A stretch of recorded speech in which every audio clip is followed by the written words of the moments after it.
So this video is just a reminder about perfect squares, about expanding them and about factorising them.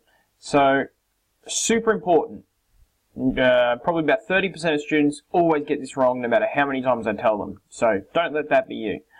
X plus 5 squared. A lot of people think that that's going to be equal to x squared plus 25. So they square this and they square this. Wrong. Don't do that. That is wrong. X plus 5 squared is equal to x plus 5 times x plus 5. So it's a FOIL question, even though it doesn't look like a FOIL question. Now we expand that, we get x squared plus 5x plus inner 5x plus 25. And we can make that a little more simple by saying x squared plus 10x plus 25. Okay, important to note that there is a pattern here. The pattern is that these 5x's always repeat and they join up here. Now if we look more closely at the final answer, we can see the first term is this squared, x squared. We can see the last term is this squared. So x squared, x, 5, 25. The middle term is this times this, or this times this, times 2. So 5 times x, 5x, times 2, 10x.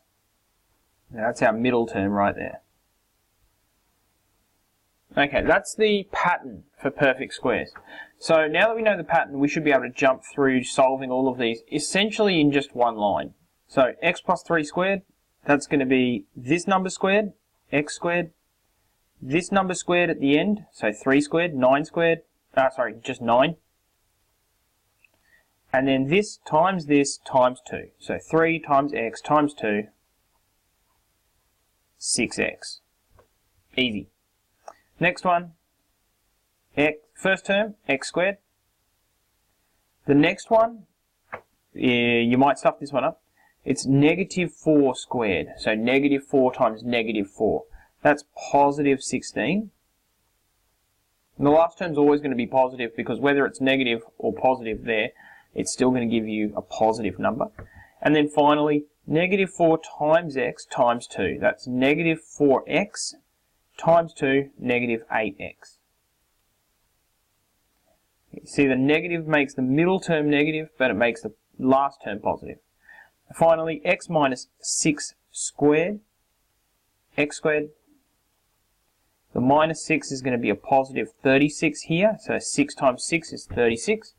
And then negative 6x, it's negative 6x times 2 is negative 12x. So you should be able to jump through perfect squares really, really fast. Now, you should be able to go backwards as well. You should be able to look at this and say, okay, x squared, that's a square number. 49, that's a square number. And 14x is the square root of this times 2.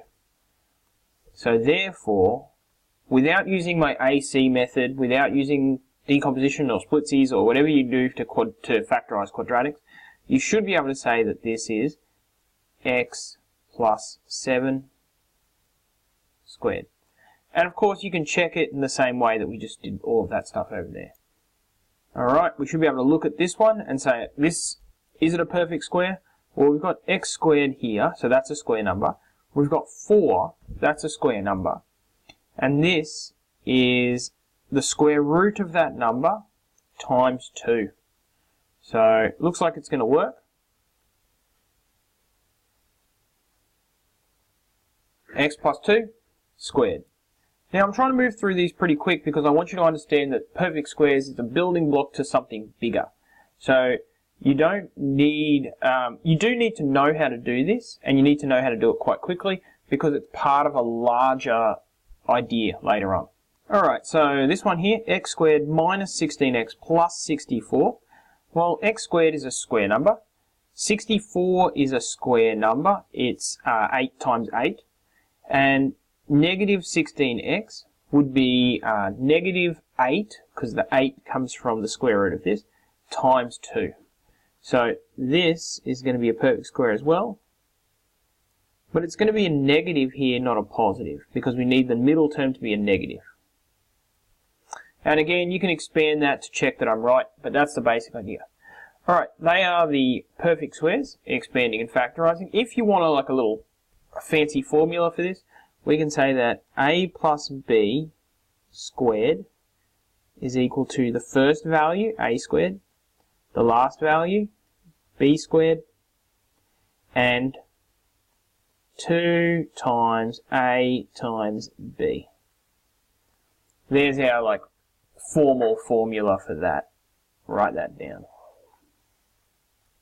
Perfect squares.